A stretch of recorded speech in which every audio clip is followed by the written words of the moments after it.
The following announcement has been paid for by Perched on the Top Rope. I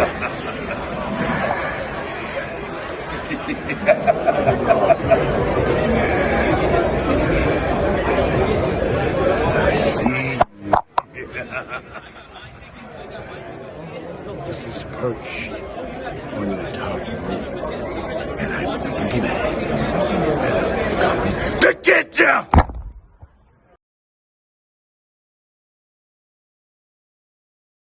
Welcome everyone to Perched on the Top Rope and WOHW.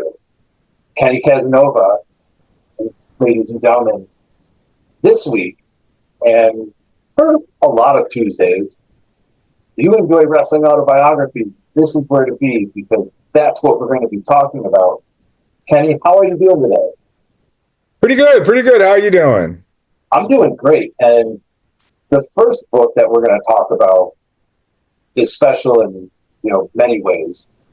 Sabu's autobiography that you got to help ghostwrite, and I got to play a little part in that book. But how did it happen for you to end up getting to talk to Sabu, and how was the communication?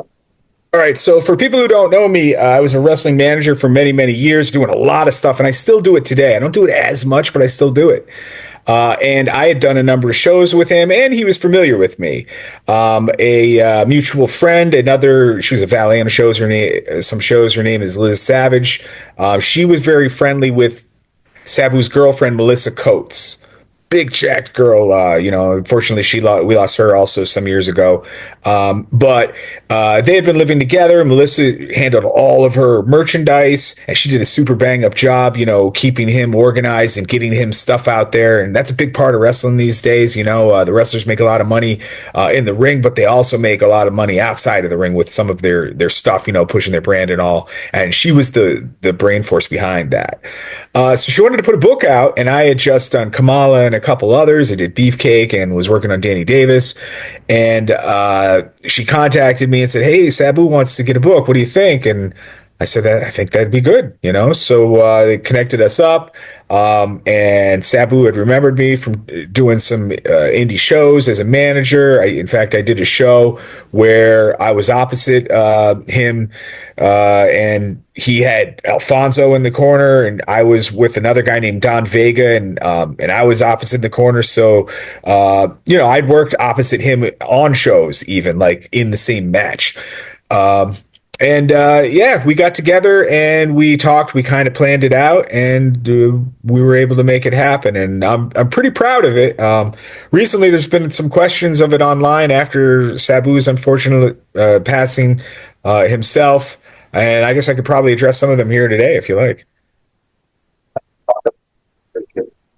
Right before this, I was actually watching one of the clips, and it's things that you don't know. It was Rob Van Dam with his podcast, one of the, RVD one of a kind.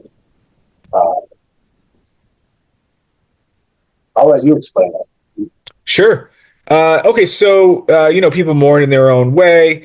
RVD, of course, was super close to Sabu, and didn't know this, but years ago, I connected with him as a number of other individuals that put in for his book, some different forewords and, guest passages, I guess you would say.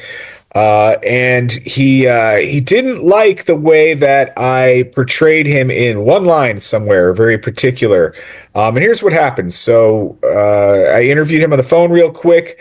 He gave me a bunch of information. I got tons of stuff in there that I would have never known from RVD. And I said somewhere in there, rather than we trained really hard and really crazy, and this was a period of time where they were weeding out some different students that were coming through a school, and I used the word literally, which I guess is a big turnoff for RVD. He thought it made him look dumb, and you know what? I would say he's right.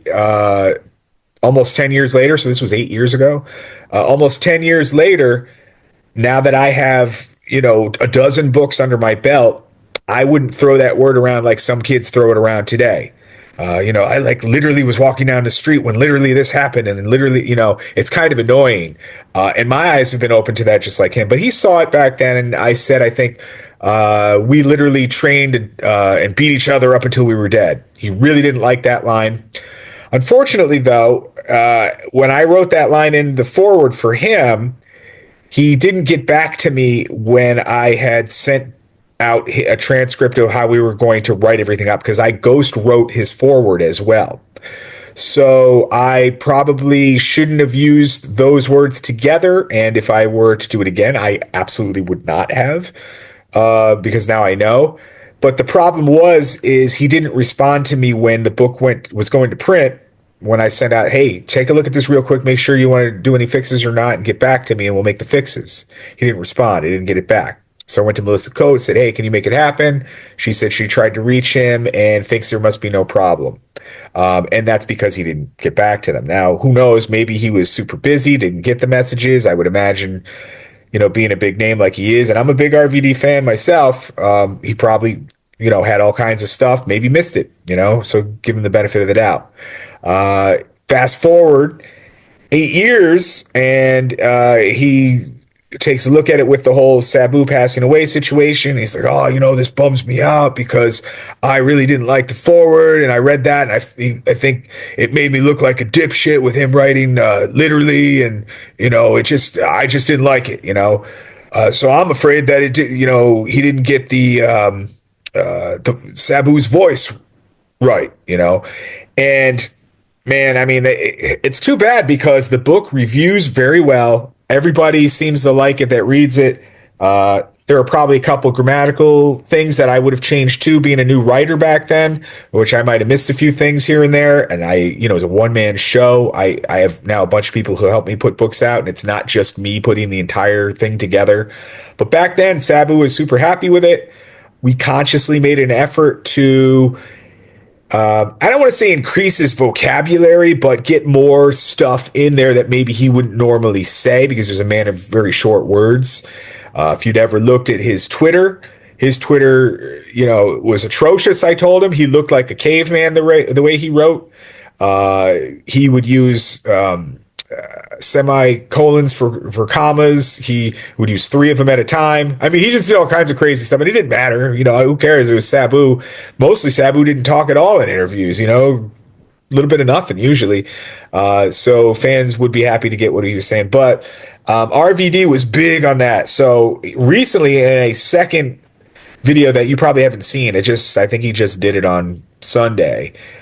He said, when he was being interviewed and stuff, he went back and looked at somebody else's that did something on him and hated the fact that it didn't sound like his voice. So he's hypersensitive to that. And unfortunately, didn't get back to me when I was giving an opportunity to fix an error in his voice. And that set a tone for him to think the whole book might not be Sabu's voice, So it's unfortunate, but he's giving a chance on it now. And I texted him the other day and was thanking him because he could really slam me. Basically, all he's doing is giving his opinion, and everybody has a right to, review and give an opinion on things that they like and don't like. On Sunday night, he looked at it again, and he started saying, I actually realized that it's not so bad. I'm trying to do his voice, by the way, because again, we got to get the voice right. I actually looked at it and I kind of think, it's not as bad as I originally thought, but I get it too. And he said the same thing that I did. Sabu kind of talks like a caveman, that's how he sounds. So to get that in a 400-page book wouldn't work, and I always told people, if I were to actually write it in his voice, it would be 10 pages long. So what we chose to do is just throw a lot of profanity in there. I threw a lot of swears in there to try to make it sound like a wrestler like him. And I also cleaned up some words out of there that we're not allowed to say anymore in 2025 or back in 2018 when I was interviewing him. So I took some of that stuff out, but I'm proud of it still. I think it's really good. There's great stories in there, and I hope people check it out. Maybe you saw, too, some talk. There was a viral thing after Cornette mentioned the FU shout-outs. There's a thing at the back of the book where, he went through and he, rather than thanked people, he gave the big FU to a bunch of people. So the way that came about too. I'm sorry about all the uhs and here. It's a little close to home. I'm defending some of this stuff. I don't usually have to defend my books, but so I'm a little off base here. But when we were finishing the book up, Sabu said, I'm kind of still out there doing stuff. I'm not really retired. I don't really know how to end it. How do other people end it? And I said to him, most guys do like thank yous and shout outs. Like if we're not going to have a big finale, big retirement match to talk about, they'll do a bunch of shout outs and thank yous to people that helped him over his career, over the year for these guys. He's like, all right, let's do the opposite. And I'm like, well, what's the opposite of thank you? He's like, I guess I'll tell a bunch of guys to F off. I'm like, all right, I guess. So we went through and we did that. And he listed off some people that had pissed him off and some of the stories he mentioned in the book and all. And we put it out. And he was amused at it and all. But then he started thinking about that after the book came out. And he slammed JR. And JR had just kind of, recently taken on a role with AEW. And he's like, shit. I might have burnt a payday here because he might have been the guy I'm going to have to go through at some point. And I slammed him in the book. He's like, can we take it out? And back then I didn't have a way to take it out. It's already printed and we already made books out and people were getting it, so, and we had some in stock and I could have thrown away 1,000 books, but that would have been expensive, and he's really only upset maybe JR, but we don't even know. So he's like, Kenny, do you think you can contact him or something? So yeah. So I called Jim Ross up because he had helped me before and he had done forward for Kamala's book. So I said, hey man, Sabu's upset that he said some bad stuff about you. He's got hindsight. He feels bad. We wish we could take it out. I can't. And I'm sorry. And it's stuff that, had something to do with payday over you and his uncle. And he's like, well, thanks for a heads up. He's like, I'm not too worried about it, and all, and everything was cool. And then eventually Sabu made an appearance on AEW and everything was cool years later. So, it really didn't come down to JR being mad or anything like that. He got his appearance and it made it happen. So I was happy about that. But I mean, some people like on the Jim Cornette podcast had speculated maybe I threw that together. I made it up. It wasn't really Sabu talking. Why would he ever say things about it? But it was all stuff that he had said. And I tried to make it look like his Twitter too. I used extra semicolons and weird things, the Sabu style. So I actually think that's kind of a funny story more so than, me having to defend something. But when it comes down to it, a lot of the stuff that you see in there is all straight from Sabu, except from, going back and quoting a date and trying to fill in the blanks of what a dialogue might have sounded like. One of the quotes that RVD said he didn't like was also in the back of the book because he flipped to that and read that. And it was something about Kurt Angle, with him saying to Kurt Angle, you, sir, are someone I could do without. And he was trying to mock and sound a little bit like Kurt Angle's very, Wonder Bread sounding personality voice. You, sir, I could do without. And that's how Sabu said it, And when he first said it, I said, what did you say? Because it didn't sound like Sabu talking at all. And he said, you, sir, I can do. And I'm, okay, I get it. You're doing a Kurt Angle kind of, yeah. And I threw it in there, So RVD had seen that, a little talk at the end and a little bit at the beginning. And he just didn't want to deal with the book. And rightfully so, it's his prerogative, And I think we're cool now, though. I'm guessing we're all right. And I also said back then I didn't have the technology to change the book. But today I do. I can go in now and I can make little changes, and all new books that go out will go out with those new changes in them. So other than current stock that's already out there, I can't change it if it's in your hand, or if it was a box that I had at home that I mailed something out. I took that quote out he didn't like, and I fixed a couple little things up, and his legacy may be closer to what RVD would be happy with. So I hope anyway. I gotta ask, you were transcribing with him and everything, but how is it you know, did you do it over the phone or over the computer? And like, how was it trying to like fill in the gaps? Like, did it take you longer than a normal book you've done in the past? Are you talking? How long was it? Was he working with Sabu? Do you mean, or?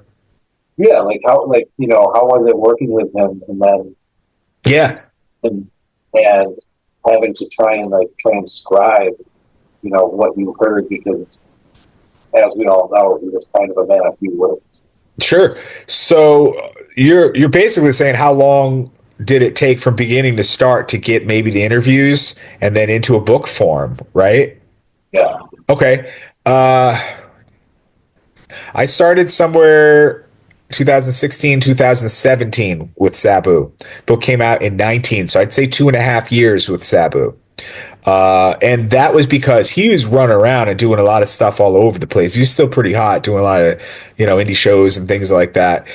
So yeah, it took a couple years, but that isn't my worst. My worst was Vader's book. Vader's was like 4.5 years. That took a long time. And sometimes I could crank them out. Like like Kamala's book was about a year. It was about a year or so to write. And also, I was a newer writer back then, so maybe I didn't polish that as much as I would today. And I've gone back and cleaned that up a little bit too, as well. Just some things that bugged me, since now I can do that. But yeah, so books are all different. Like, really, when it comes, I'm working on Greg Valentine's book now, and believe it or not, I interviewed him a handful of times in a car, riding with him to do some stuff with Tito Santana's book. We did Q&A, and I rode with Greg, wrote a bunch of stuff down, got some stuff together. And a big part of my interview process is I listen to the shoot interviews first, so I don't have to ask the same questions to these guys and nag them, because it makes it. And I learned this over the years. It makes it so much easier when I'm asking questions they've never been answered before. They like answering that stuff. It's a little more fun than the thing that they've answered a million times. Same as if you go see like a musician. They don't want to play that hit song over and over and over again. They want to get into something else, maybe new work, or, so I think same idea. I can ask them the stuff that's never been asked before.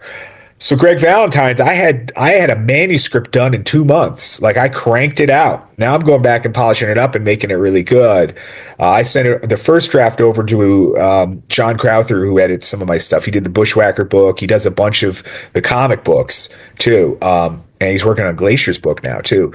And he was like, dude, it's great that you put this out in 2 months. He's like, but it's kind of the shits. There's stuff that you need to fix. I think you're showing off. And yeah, you're probably right. So I took it back, and now I'm dressing it up. So it's going to be more like 6 months when it's said and done, and ready to be completely edited and put out. But I mean, it's a big difference from Vader's, which took 4 years, so.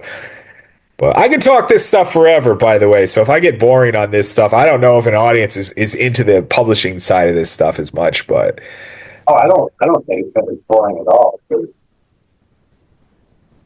Fans get to hear things that they like. They get to hear like stories that they haven't heard before.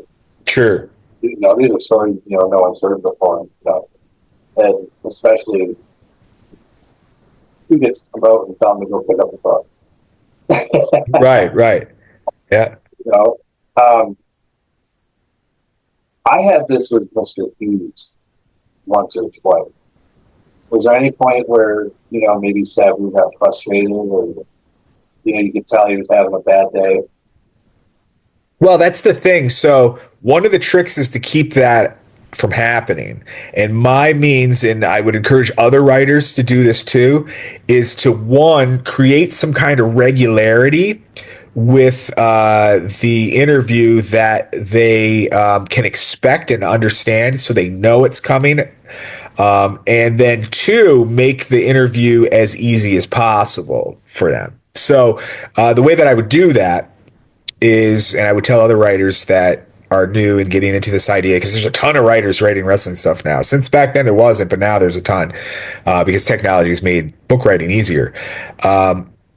Set up a regular time to always have the interview happen.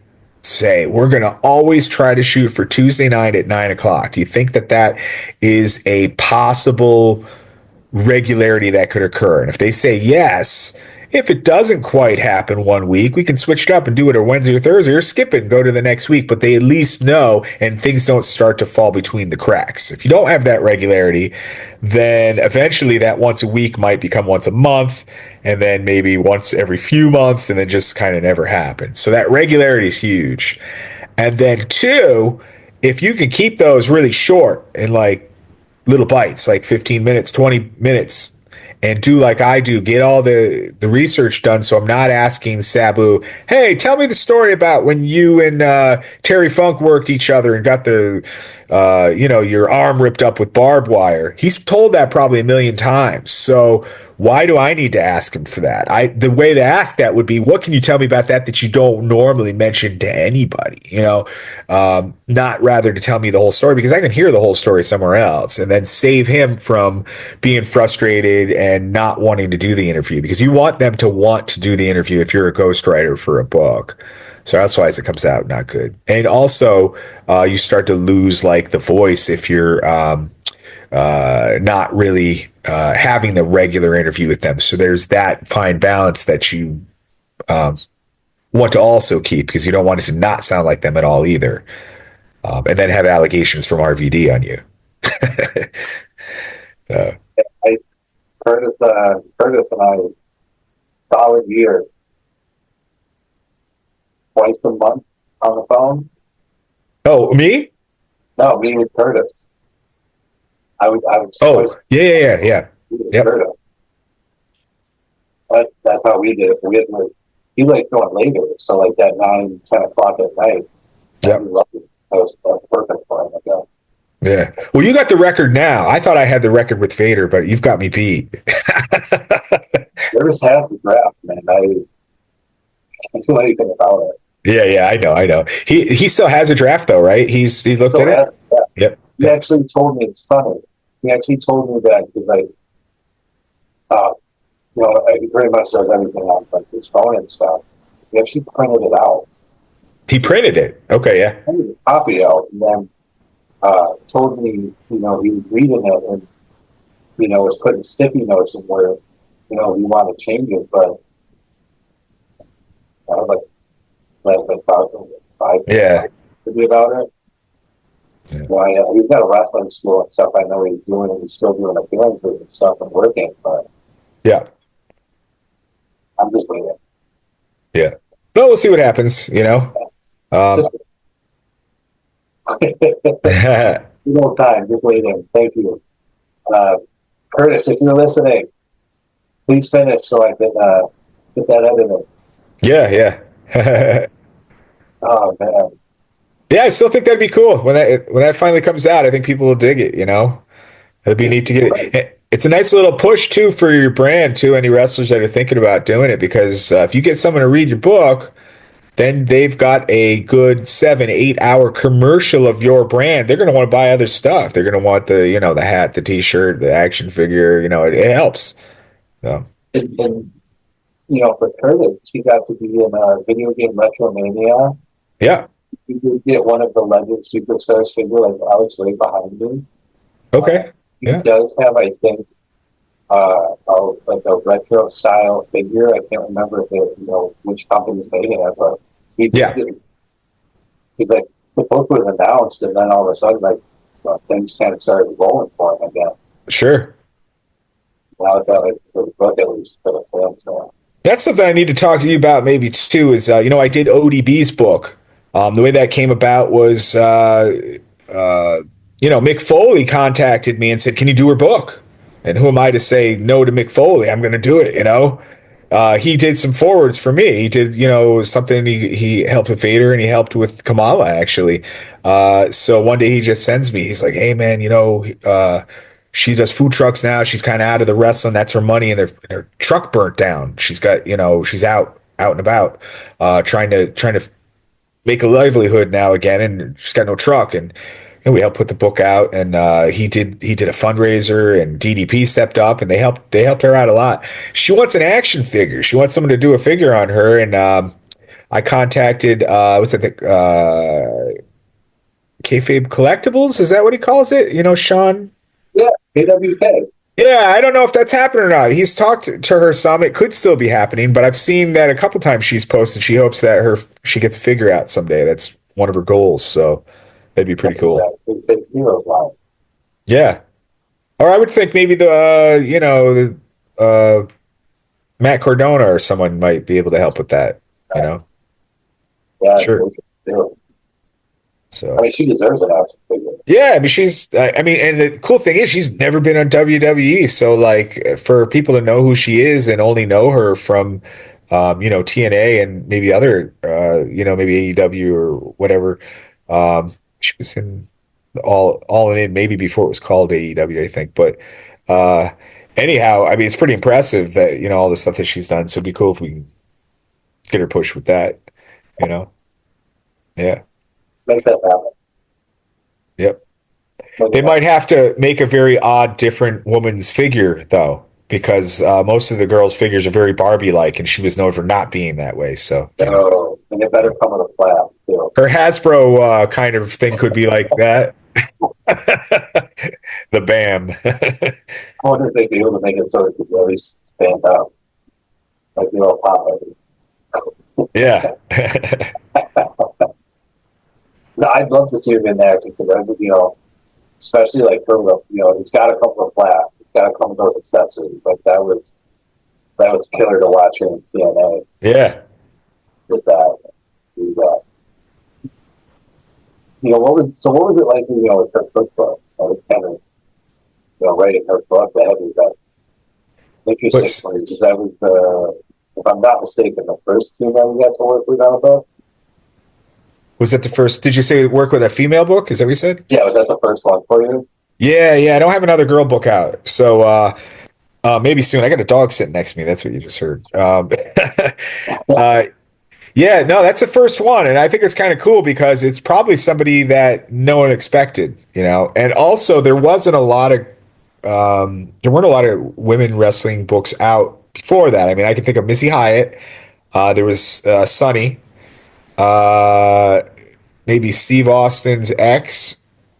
Uh, then there was one that, geez, what was that one? China had one.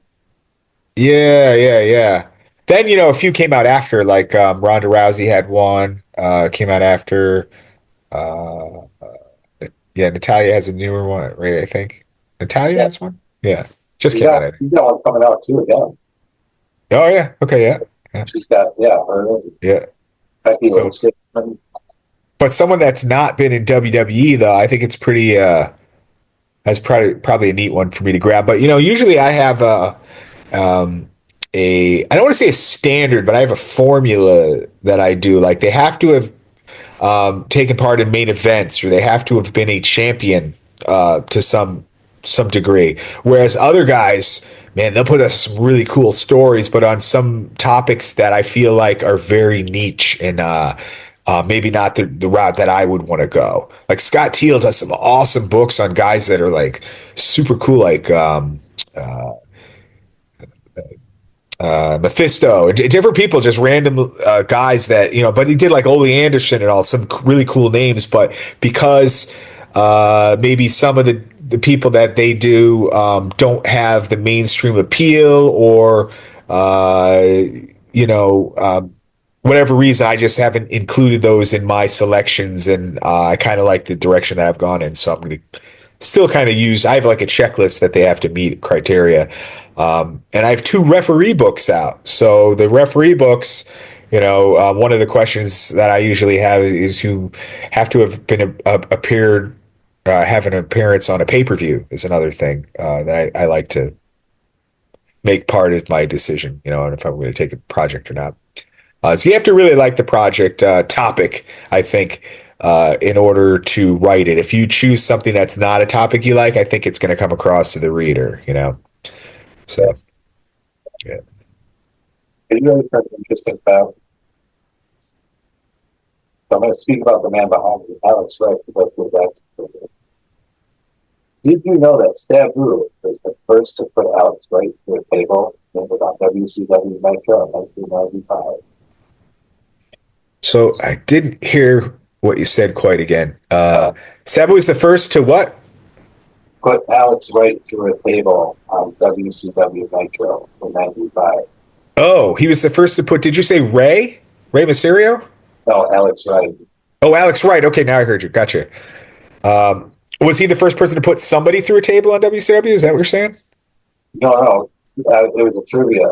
Sabu was the first to put Alex Wright through a table. Oh, okay. I found that out by interviewing Alex Wright. Oh, okay. That's great. Yeah. So I just saw something funny on Alex Wright too. What was it? Was it Paul, I think Paul Roma had an issue with him when he left, or it wasn't really an issue. He just didn't really want to have to job to him, you know. So he made himself look pretty cool. Did like a massive leap off the top rope and hit him with an elbow, and he looked awesome. Yeah. But they were pissed because he was supposed to be enhancement that night for him, and I think they cut him soon after that. I think he was gone after that, maybe another match or two. It's funny you mentioned that about Alex Wright. You just had him on recently?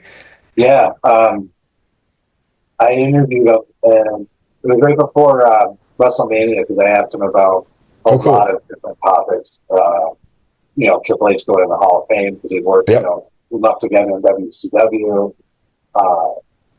A wide variety of topics, and that was one of the ones that I brought up with that. Oh.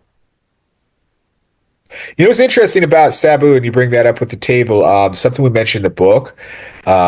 Sabu didn't just like body slam a guy through a table.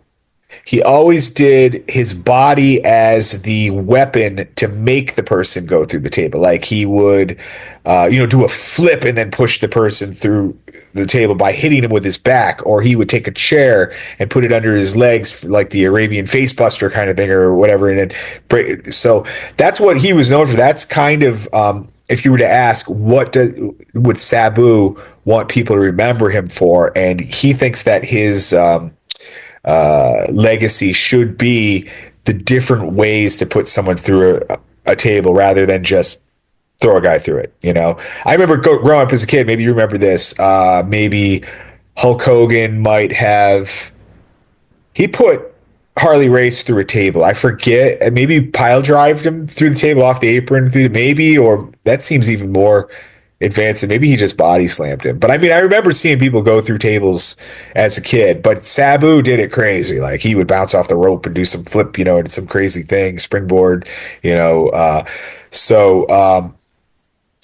of the stories in the book too goes over when he started doing that in ECW. He had just came back from Japan where he was really trying to shine there and actually get out of doing all of these crazy barbed wire matches that they were having him do and try to shine in a different way. And that's when he started doing the cool stuff with the tables and all.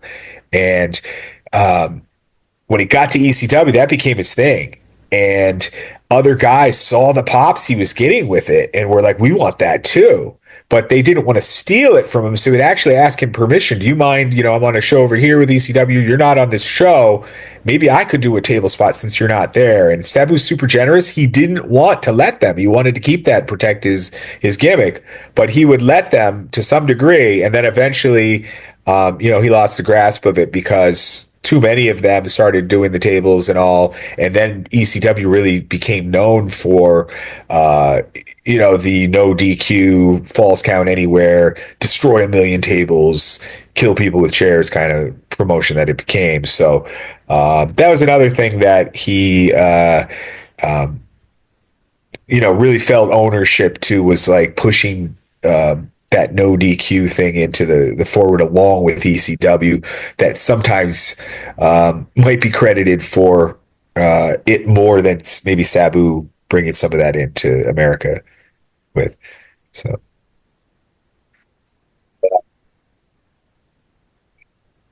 I first saw Sabu maybe '95, and it was WCW Nitro in this disco.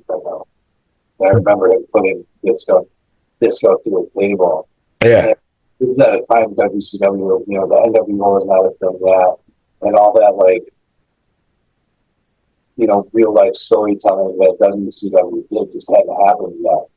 So, to watch that, it was the first time I was exposed to that kind of, the hardcore extreme style of wrestling, and I just thought, Yeah. Yeah. And then I found where I could watch PCW, and it was like good about after that. Yeah. Yeah. Yeah. First time I saw RVD live, I told him this in a text message when I was like, this guy's killing me. I got to let him know that I'm a fan because, like, that's. I was at, I think it was Lost Battalion Hall in Queens. ECW was there. And this is like, dude, this is like 93 or 94. It was before the WCW stuff you're talking about, I think. So I'm going to guess like 90. Nah, maybe it was 94, somewhere in there. I can't remember. It is a while ago though. And it was him, and it was this guy I'd never heard of before. Geez, he had a uh, lion courage, no, lion tamer, lion brave. I don't know what his name was, and I'm watching these guys, and they're going at it, and they're tearing down the place, and it was Chris Jericho. What was he called? He was a Lionheart. It was Lionheart. Chris Jericho. Yeah, and man, I was still training at wrestling myself. I was going to a wrestling school in Binghamton, and I watched these RVD and Jericho. I was like, you got to be kidding me! I'd never seen anything like this. They were springboarding and doing all this crazy stuff. I was like, wow. So what had happened is ECW at the time was still all violent, doing Sabu stuff, but Paul Heyman started to bring in really good workers because the critique was, yeah, they could do the crazy deathmatch stuff that you see on Japan television, but they're people were slamming him for having crappy work rate matches, and he brought those guys in. I was like, wow. So I went back to the wrestling school. I'm like, you guys got to step up your game. This dude RVD and Lionheart Chris Jericho are working and doing stuff I've never seen before. I'm like, I don't even know who these guys are, but they were ridiculous. This is where I first saw them. I texted that out to RVD, and I think he was appreciative. And he preaches too, by the way. He read a book called The Celestine Prophecy, which is about vibrations and being one with the earth and sending out good positive vibes rather than negativity and that type of thing. And I said to him, I listened to the second video you did on me, and he even plugged the book. He said, you can go to Amazon and get it and check it out for yourself. He gave me a plug, so I think we're cool. And I want to tell you that I think part of that is you don't go into fight mode when you see something that might not be great for you and not jive with you, and try to send a positive message before you do that. And I did that, and I think it helped. Now that Liz Savage, who introduced me to Sabu, at least on a professional level, to do the writing because she was friends with Sabu's girlfriend. She came to my aid when she heard that RVD thing with him saying, I don't think he got the voice right. I don't know if you could trust the book. He got my voice wrong. She came to bat for me, and she got him on defensive. So if you go on Twitter, you could see him slamming her and calling her the C word and all kinds. And they had it out a little bit. And I wrote to him, I said, dude, I'm sorry that's happening, but I want you to know that she's trying to protect me, but I don't want the fight. Like, I'll take the blast because I don't want to initiate that, And that positivity, I think, went a long way. I think it was good. So I think maybe we're good, me and RVD now. And I'm going to try to fix. I told him, give me an RVD remix list, and I'll go through the whole book and fix it if you want. So we'll see what happens. But I'm sorry I'm perseverating on that. But I mean, there's a kind of a negative first video or few videos out where he's bummed, and he just lost his best friend in the world, and then thinks maybe the only book that Sabu put out was mine, which in his mind is, from the little bit that he looked at, was not good. So I think he's correcting his thoughts a little bit on that now that he's read some more of it, which I appreciate. But he has the right to say whatever, But it's fresh in my mind, so I'm sorry to keep bringing that up. You're totally fine. I wanted to talk about, it is the only Sabu religion, unfortunately, passed away. Yeah.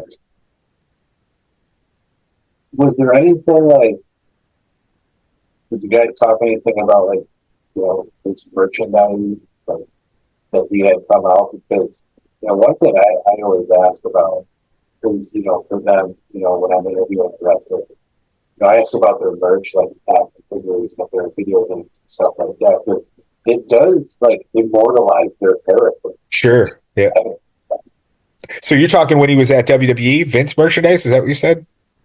Oh, even like when he was in ECW, he had Okay. stuff. Yeah. Too. So, he thought it was funny that the action figures came out of him, the initial ECW figures. And he said, but I don't save any of that stuff, whatever. And, I mean, he lived almost like a homeless life. Like he was in and out of different places. And like, he just, was very much where I lay my head is home, as Metallica says. And rightfully so, because I mean, he really was the kind of, wafer, so for him to save stuff and all like that, I don't think as much, but Melissa Coates did when she came into the picture. She had a lot of his stuff and they would get different items. And she would get them with the intention to have him sign those and then sell them on his site and then not want to part with some things, I think, to some degree, because, it was kind of cool. He did have a finger, right? I think he had like a Sabu finger, that came out through ECW. I don't know that he was in WWE long enough to really get a lot of stuff. He had a couple of figures though, right? There's an interesting 2-pack figure that came out. It was him and Raven, right? And I think that's a TNA figure though, isn't it? I think it is. I think it is. Yeah. He had like WWE Jack. He did a class drive a couple of times, I believe. Yep. The single, and then I think he's in like a 3-pack. Yep. Or a 2-pack or something along those lines. Yeah.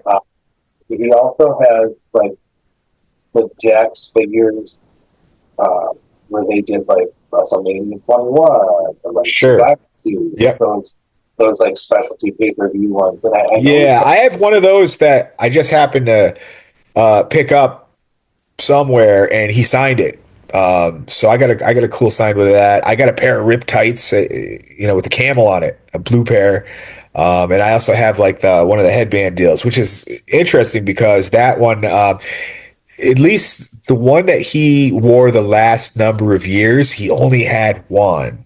I have one from before that when he had a number of them, but, he had the same one for years and years and years and didn't want to part with it and replace it. So I would think there's not a lot of those, the headband thing that he wore with the do-rag, gimmick. So those are pretty interesting though. If you see somebody that has one of those, because he didn't have a lot of those. He kept that. He would often give away the material underneath. Yeah. So that band is called an Eagle, by the way, IGAL, or an Eagle, AGAL. His was a particular royal version of an Arabi one, Arab one, that he would wear. But he had a hard time finding them later on in life because they made like a cheaper version that didn't have all the different colors and stuff like that. So I thought you might be interested in that, being you're a bit of a collector like me. It is, because I actually found out on eBay there is someone selling. There's a pair of tights or pants, right, and matching. Someone does have the idol on it too. That's cool. Yeah. So I did see that stuff, but I don't have any ring gear from so it would be really cool, as a collector. You have some neat ring gear though. What do you have again? You have a few really cool pieces, don't you? Yeah, so I have the dress that Terry Reynolds was going to wear when he bows with Goldust, but Brian Pillman passed, so they could run that. Yeah. So obviously, the dress never made it to TV, but there were WWE photos that they were doing, like doing like a promo thing for her for like the wedding day. She had to do some of the photos. Sure. WWF. I've got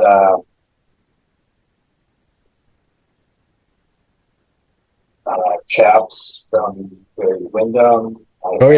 That's great.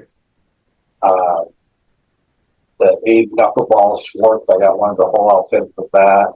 I'd stay away from that guy. Yeah. I got some stuff from Tatanka. I have the gear he wore with $1 Million Corporation. Cool. He turned heel. I have his last trail when he feuded with Lex Luger. And then Nice. I have his ring gear when the Miz made his debut with WWF. Huh. Wow, that's cool. So I have that. Yeah. I got a headband from Jimmy D. Who was that? Jimmy D. Oh, okay. And then I have a couple of headbands from I was in TNA. Cool. Sin Cara, right? Oh yeah, I've got the Sin Cara mask. I forgot about that. I got the Sin Cara mask, and I got something. Johnny Swinger. I got a couple of his headbands. Huh. Oh, That's and cool. I've got Matt Cardona. I got his ring. So you jumped on that long before a lot of people thought it was cool to do so. Now it's a big deal, but like when those shows started coming out, what do they call it? The collector show that WWE did for a bit there. You know what I'm talking about? They would go to the collector's house and show like the different Steve, treasures, right? The treasures of WWE treasures, yeah, because Steve BWC was on there a couple times. yeah. So though when that started coming out, man, everything like went up 10 times in value. Yeah, because everyone's like, "Oh, you can collect this stuff. You should collect this stuff. I want it," you know. And then stuff just became impossible again. I tried to focus on just grabbing a few little items from the guys that I worked with, and then put them with a book and then frame it on the wall or whatever. So I got Vader tights, I got Tito tights, I got Sabu, I got on loan, I got a Danny Davis ref shirt now, which is pretty cool. Which has it's when he was wearing the stripes near the later part of his career with the little logo on it. You know, I told him I give it back to him. I want to show it around at some shows and stuff when I do stuff with him. But if he ends up letting me keep it, he ends up letting me keep it. That'd be cool. I got Kamala's skirt. What else do I got? Bruce Beefcake tights. I've got a shirt from ODB. So I got most of the people that I've done stuff with. I don't have anything Greg Valentine yet. I'd like that. But who knows now, man? I'm going to guess that what used to maybe be $500, $600, Greg Valentine tights are probably like, they're probably like $5,000 now or something like that. They're probably a lot. I don't know because people are just nuts now.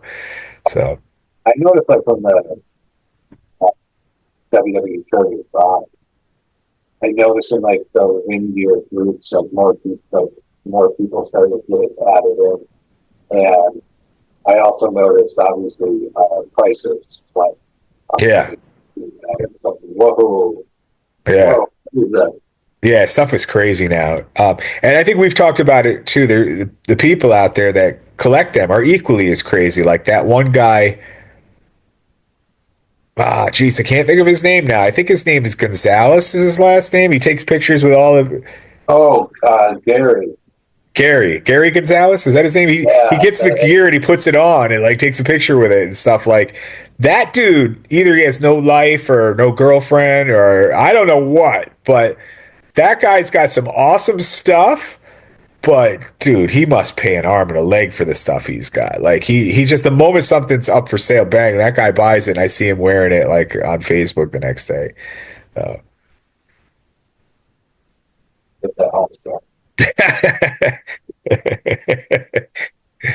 That's all. That's all I can say. That's all it can be. Yeah. I mean, hell, before this, I just had my washer and dryer fixed, and it was a $500 bill. Yeah, that's it. You think he lives in his mom's basement? We're calling you out, Gonzalez. We should call him something else. Give him a name. Not Giant Gonzalez, maybe Tiny Gonzalez. Oh, yeah. And hey, man, it only comes from a place called, of love because he's got all that cool stuff. So it's more of a place of love and jealousy, sir. But I'm going to slam you and call you Tiny Gonzalez. Yeah, dude, tons of photos. Yeah.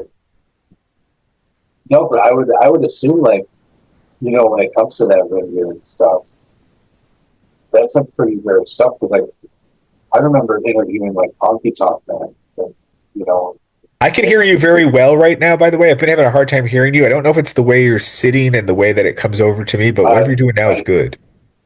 So, all right. I just remember like interviewing Coffee Talk and even Greg Valentine, them saying like that, back then, like I'm sure even like through the speed kit, a lot of the times they just leave stuff out. Coffee Talk man talked about all the old suits he had in yard sale. Yeah. Yeah. Either like the town he lives in, the theater bought them, or like he donated them. Yeah. Yeah. Well, they didn't know that people were going to spend big bucks on them. I mean, Greg Valentine and Tito, by the way, when they finally had their last blow off match and Greg was in a steel cage with Tito, had the Intercontinental belt. They destroyed the belt. And Tito took the belt home, and they were replacing it. They were going to give him a nice belt. And he put it up on a mantle for a while in his gym in the basement. And it just like crap. And eventually he's like, I don't think we need to keep this really. Or his wife threw it out. Threw it away. So like they say today that belt's probably would be worth like 50 grand or something like that. Someone would pay big bucks for it and he threw it out. I remember that story well. Because as he was telling it, I was like, yeah, which dump again? yeah, right? I didn't go there with a metal detector. I totally would. Yeah. I would. Like if I knew it was still there. You've got like a lot of the cool stuff though, when it comes to that. Like I said, a lot of those guys didn't hold on to years. That's why it's worth money, though. That's why anything's worth money, right? Comic books are worth money because people read them and threw them out or put them under the bed until, the dog peed on them or whatever. And, so real good quality comics are hard to come by, and that's why they're worth money. Same with like Star Wars action figures, the ones that the dogs didn't chew or the ones that are still in the package for whatever reason. Those are the ones that are worth money, The wrestlers threw away their old tights because they smelled like piss or whatever, and who wants to keep that around? So it makes sense, though. It makes sense. So, but it does. I mean, as a collector, hearing the story sucks, but there's nothing to do about it. Yeah. Nothing to do about it at all. Now, when you got your stuff from Sabu, did he have a lot at the time, or did like? No, that's the thing. Some of the guys had stuff and gave me stuff, but most of them didn't, because by the time I got a hold of them, they'd either given all their stuff out or had been picked over or, what have you there, maybe only have like one or two things left they want to keep just for their own, memories. So you figure if I started writing this stuff in 2014 and a lot of my guys are, I don't know, 1990, 2000, the stuff's already been kicking around in their house 20, 30 years, and 20, 30 years of wrestling fans who are the most loyal and extreme and crazy individuals as possible. That type of person has hit them up. Hundreds of people have probably asked them for stuff. So by the time it got to me, the stuff was already gone in a lot of cases. Some things, though, who gave me stuff? Like I said, I got something off of Danny Davis now. The Vader thing was a gift. That was a singlet, the Vader gift, and the skirt from Kamala was a gift. ODB was a gift. But I actively sought out looking for a Tito Santana pair of tights and beefcake tights and the Sabu even. The tights I got online. So those ones were really cool. They were old school when they still had the camo on them and stuff like that, real snazzy. So I saw them at a decent price and grabbed them before those Legend shows came out, our Treasure show came out. So, yeah. So I take it that Sabu had stuff. I wouldn't guess he had a lot left. He was actually, unfortunately, living with a friend, a comedian, in Vegas, and also he had just moved in with a girlfriend. I think just moved out, so he had a few things at a friend's apartment and was moving into this other girl's apartment. And my guess is he probably had a couple of pair of tights he was using for appearances. He probably had that one headband, the Eagle.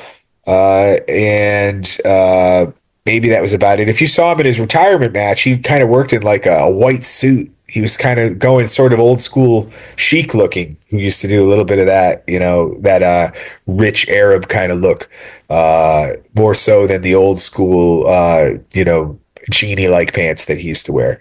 So I don't think he had a lot of stuff just in general. When he ended up having a lot of stuff kicking around, he would give stuff away. I had a whole box of coloring books I had done with him that I sent to him. It was Sabu versus the Three Little Pigs, where Sabu is the big bad wolf, but he's actually the baby face. And whenever he goes up to a pig's house who had, I forget, they sold the tires off of his RV, recreational vehicle that he's driving. He goes looking for his tires, and then the pigs are the bad guys, and they're all like different inclinations of like wrestlers, like the Pig Show and Bam Bam Bigelow and stuff like that. Just not silly crap, right? Uh, he took that whole box. He just started handing it out. He had like 100 color. Yeah, I gotta get rid of some. He's just giving them out to his friends and stuff like that. That's fine, but he could have made some good money off of that. And that speaks to who Sabu was, though, right? So he wasn't a man of many belongings and moved around a lot and was super generous. I mean, he would do wrestling shows where he would get paid big bucks, and all the other talent didn't have pretty much any sort of payday. They would get the proverbial hot dog and a handshake deal to be on the show. And from time to time, Sabu would take some of his money and give it to a guy so he'd have cab fare, or like, have some money that he could grab something to eat if the guy was broke. He felt bad for him. So Sabu was a cool dude, man. He was nice. Definitely someone who's going to be better. Yeah. Definitely someone who's going to be better. The first time I met him, I had actually tweeted, photos and stuff. And, I was like 2000. It had to have been like 2018, 2019. It was the first time that I actually got to watch Sabu wrestle. And I was like, oh, finally, after all these years of watching ECW, I get to watch Sabu for the first time. And he was like, sorry, I'm old and suck. That's what he replied with. That's what he said? Yeah, that's how he replied, sorry, I'm old and suck. And I was like, okay. All right, well, that's cool. He replied. I thought it was awesome. Dude, he was funny too. People don't know that he was really a funny guy. They make it out to be like the silent killer monster type wrestler, like crazy. But I know he was on a show with me in New Jersey one time, and promoter comes over and he's beating up on the sound guy. The sound guy forgot to download or bring Sabu's entrance music, and Sabu didn't carry a thumb drive with him, like good to go, with the MP3 on it back then. So the promoter's like, what are we going to play then? Metallica, play something hardcore or something like this. Seb was like, can I have say in it? And he's like, yeah. He's like, all right, I'll work it out. Sound guy. He's like, all right. So the promoter left. And he goes, after the promoter left, after the promoter just ripped him a new asshole, he says, so you got Spice Girls Wannabe? And the guy's like, what? Yeah? Yeah, play that. I want that. He's like, you got to be kidding me. He's like, no, I want that. That's what I want. Play that. And he's like, all right. So tell me what you want, what you really, really want. And he comes out of the ring all menacing to that song. And I was like, that's classic. He ribbed the promoter. He sort of ribbed the sound guy. And he just walked out like a badass to the Spice Girls. I mean, who else could do that but Sabu, right? That is so awesome. That is hilarious. That is great. That is that's a story I've never heard, before about Sabu. That's really yeah. That is awesome. Yeah. Actually, I love those are the stories I love to hear. Jokes like that, because you know how he comes out to the ring, and you know how he looks. But, yeah. Did you ever hear Conan's podcast or something that Disco Inferno's on? They like rib Sabu's entrance, like they try to like make their voice do that, like make a big deal. Like Disco Inferno does a cover tune vocal version of his entrance that is worth listening to. yeah, absolutely. Yeah. That's got to be hilarious. Yeah. So how's the podcast going, man? You were up there for a while. You were like just defeating these other podcasts, man. Are you still undefeated in Bermuda So or Peru? How are you doing in Peru? I have no idea. So like what happened was Chartable got bought out, and that's like podcast and everything. Sure. There's like other ways to look now, but I've also been kind of lazy about looking. May to June is like they're my two busiest months of the year, so like doing this stuff is kind of hard. Yeah. I haven't put anything out as far as a podcast. So in United States, the last I checked, I was ranked 75, but I also haven't put anything out, so I can't drop.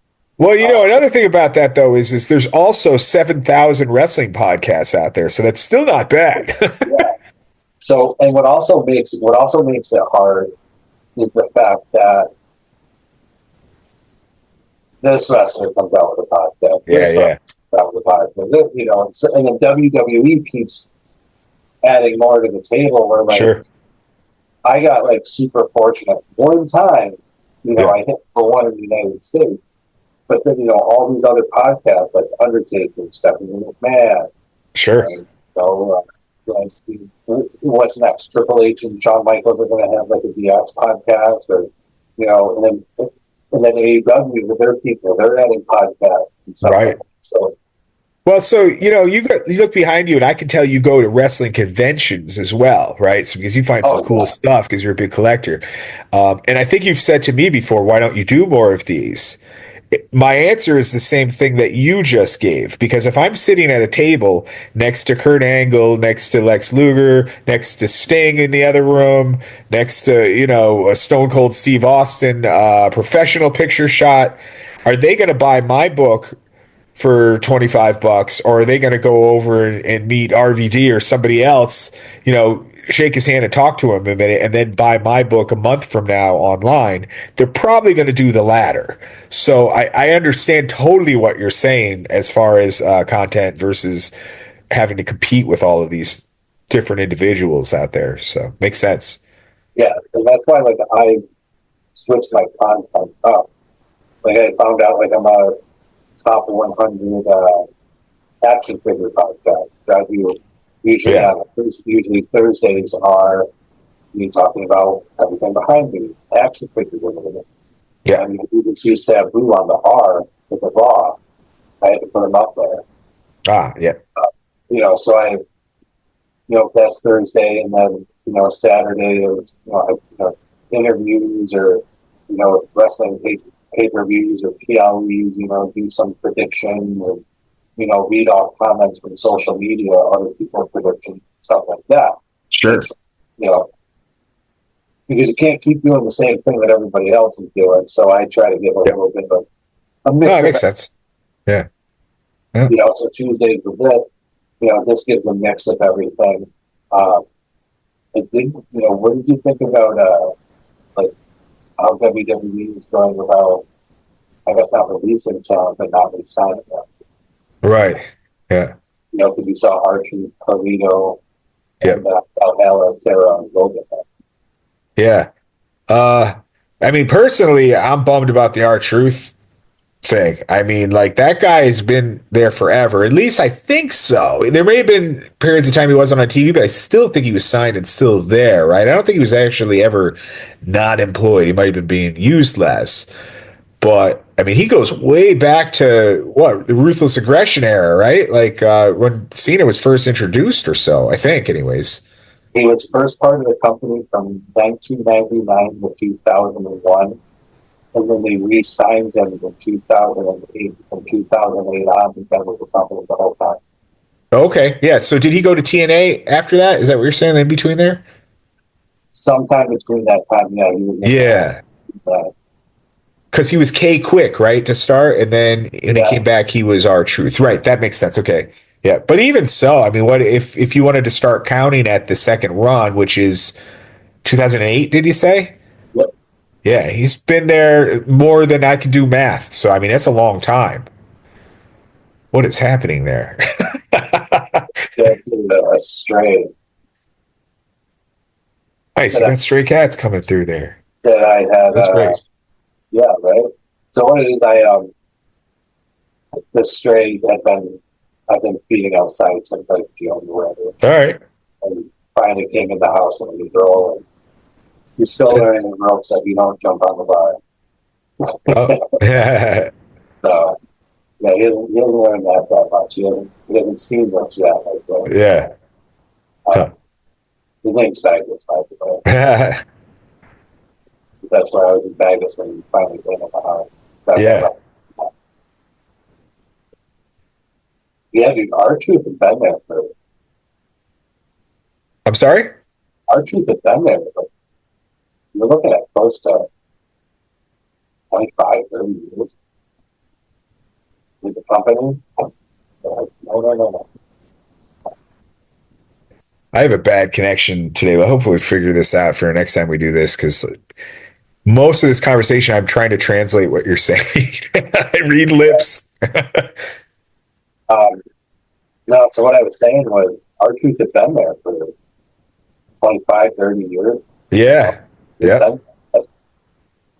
Yeah, it's tough. Yeah, that man has spent like our truth, like Randy Orton. He spent so much time in WWE, it's like hard to picture him not in WWE at this point. Yeah. Yeah. So, I mean, he's almost been there 20 years. I mean, if you wanted to count the initial run as well, like he's done 20 years with the company. So, pretty tough if that's what TKO is doing, especially when they're coming and saying, we're going to improve or increase all of the WrestleMania tickets and all of the premium tickets, and they're making record-breaking numbers, and they're cutting the smaller shows that don't make as much profit. And I would gather, and I could be wrong, the talent fee for the talents, especially on his level, I think would be a drop in the bucket when you're charging a woman that gets hit by Steve Austin's quad at WrestleMania, when you're charging her $6,000 for a seat. It's got to be a drop in the bucket. I could be wrong, but I would imagine R-Truth probably gets a couple $100,000 a year, which is good money for him. But I mean, at the same time, how much is that really to TKO? That might get a couple $100, or I'm sorry, a couple $1,000, a couple $100,000 maybe for one commercial during Netflix. Which, by God, they've got quite a bit. I'm getting to the point where I can't even watch it live anymore on Netflix. I put it on the other day or last night, and you got 3 minutes, and then you got maybe 5 minutes of programming, and then 3 minutes of commercials again, and then 5 minutes of programming, 3 minutes again. So I'm getting to the point where I think I can't watch it live, and then I might have to fast forward, through. Because if you watch it live, it's brutal now. It's like. It's worse than Peacock if you have a cheap, or a Hulu, a cheap platform. You know what I mean? It's bad. Yeah. You can pay the extra for not having that thing, but I don't know if I like it that much. To pay the extra, I basically just have Netflix right now just for Yeah. WWE. Otherwise, I probably wouldn't have it. I did get rid of Hulu. Okay. That trying to cut costs where I can, but having 100, having so many different streaming apps. Yeah. I go to cable again at that point. Yeah. That's how much the bill ends up being, as much as cable. Yeah.